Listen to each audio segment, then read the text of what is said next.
Macam mana nak bayar fidyah untuk orang tua kita yang dah tak sihat macam tu? Fidyah satu hari satu cupak beras. Kalau kiraan di Kuala Lumpur 675 gram beras. Beras sebab kita ikut makanan ruji. Lepas itu saya selalu pesan orang Melayu mesti makan nasi. Kalau perempuan tak makan nasi sekalipun, mesti sebulan sekali ada cheating day lah, makan juga. Niat kita nak bayar fitrah. Sebab zakat kita semua ikut beras. Kalau perempuan dah 3 tahun tak makan nasi, kami terpaksa kira zakat perempuan ikut harga gandum. Mana kena pakai Majlis Agama Islam Itali punya kiraan. Tak boleh pakai wilayah persekutuan. Kan satu kerja. Sebab orang Itali makan gandum, tak makan nasi. Lepas tu jangan, Hafsah tak makan nasi. Saya heran betul orang Melayu tak makan nasi.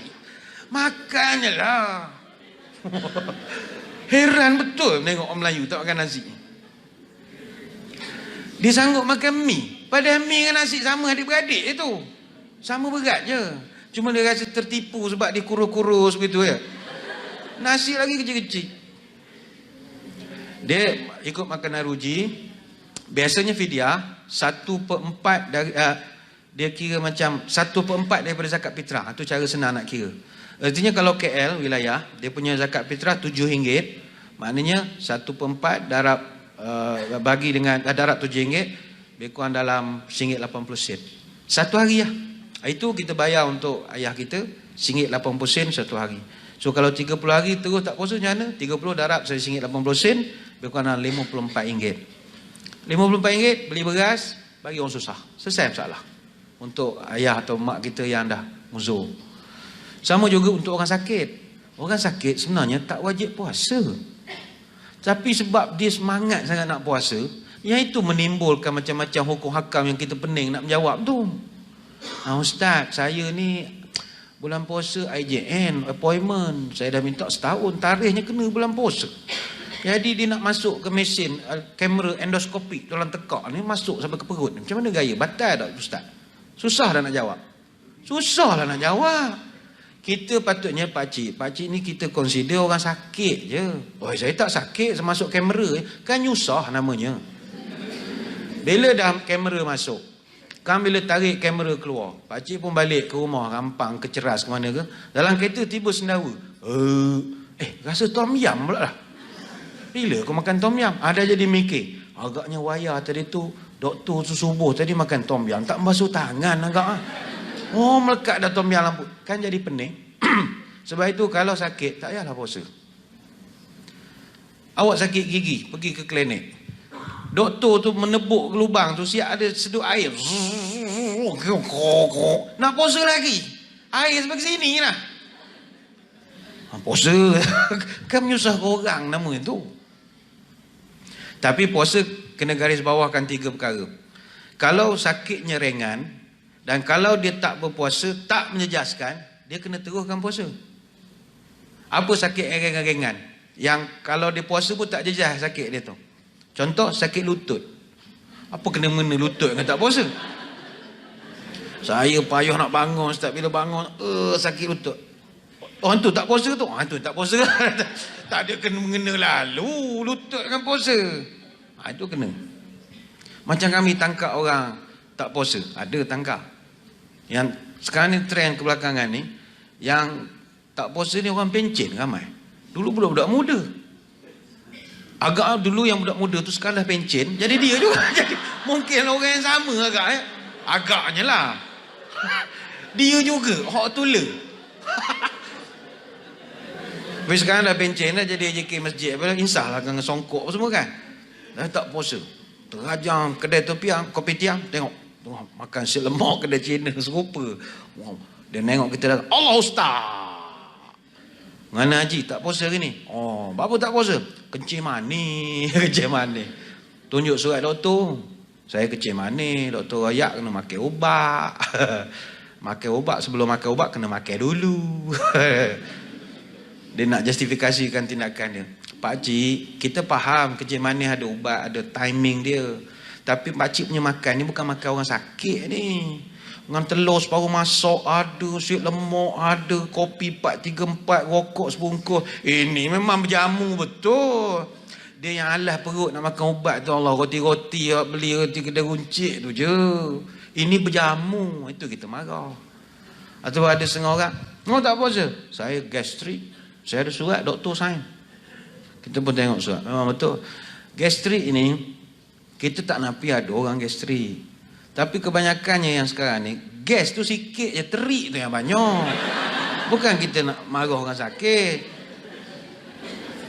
Jadi kalau setakat sakit lutut, kena puasa. Apa lagi sakit ringan-ringan? Kudih buta, kena puasa. Eczema, puasa. Jerawat batu, puasa. Apa kena-mengena? Apa lagi? Mati pucuk, sakit, kena puasa. Kalau dia mengadu, mati pucuk ni macam kasar sangat ayatnya. Kita tukarlah. Al-fucuk al-arwah. Nampak Islamik sikit. Al-fucuk al-maut. Orang lelaki yang dah tak sihat, dia consider sakit. Tapi apa kena mengena benda tu dengan puasa? Awak kena puasa. Tapi yang kedua kata ulama, kalau sakit tu, bila dia sakit dan dia puasa, bila dia puasa, penyakit dia jadi bertambah teruk. Ataupun jadi lambat pula baik. Maka ketika itu dianjurkan tidak berpuasa dan dimakruhkan kalau dia terus puasa. Contoh dia ada kena mengambil ubat. Ubat ni pula biasa orang jantung-jantung ni ubat dia pelik-pelik. Cari darah lah, bawah lidah. Pelik-pelik ubat dia, bukan macam kita main telan-telannya. Jadi dia orang tu kadang kena makan dulu, kena ni. Itu kalau dia puasa, dia jadi lambat pula baik parut operation dia tu. Dia tak payah puasa lah. Tak payah puasa. Yang ketiga kata ulama, apabila seorang tu sakit dan kalau dia berpuasa menyebabkan dia jadi maut atau mudarat, haram puasa. Haram. Oh, sakit jenis macam mana ustaz yang boleh dapat tarah yang haram ni? Dia orang ada nak. Baik, penentuan haram tu ataupun maut satu penyakit itu ditentukan oleh pakar perubatan. Bukan oleh kawan-kawan kita. Kawan kita pegang demam. Panas ni. Engkau ni kalau puasa ni meninggal ni. Kita pun iya ke? Order McD. Kenapa tak puasa? Mak khabar kalau aku puasa kita. Mak ni siapa? Kalau mak tu pegawai perubatan, kita terima. Kalau dia teknisian super kita, tak payah. Yalah. Super je kita berdua sama ilmu tak payah. Tapi kalau doktor, pakcik kalau tak makan ni, pakcik meninggal ni. Iya ke doktor? Buat surat besar sikit. Buat salinan banyak sikit kata. Nak pakai sampai tahun depan. Sebab dia doktor, dia benarkan. Sama juga anak-anak buah kita yang terlibat dengan kerja-kerja yang di lapangan ni. 3D dirty, dangerous, difficult. Dia orang ni cerita anak beranak, jangan cerita ke dia orang. Ni awak pun jangan viral ni. Dia orang sebenarnya boleh tak puasa? Boleh, jangan cerita ke orang. Dia dibenarkan tak puasa. Sebab puasa ni dia atas mampu. Dia punya kerja teruk. Menurut jalan tengah-tengah hari ingat senang. Tuan-tuan terai lah sekali. Nak tahu langit tinggi rendah, kita ngarah atas kertas, terror lah, buat sekali nak tahu. Tengah-tengah panas tu buat kerja. Sebenarnya dia orang ada keringanan tidak berpuasa. Dengan catatan. Pertama sekali, dia hendaklah berpuasa juga pada hari itu. Maknanya, dia nak pergi kerja tu kena puasa juga. Nama itu sama Rodin baca ke ni. Mana pukul 4.30 itu, bersahur jugalah. Bersahur. Pergi kerja pukul 7, sampai dekat site buat kerja, gogang.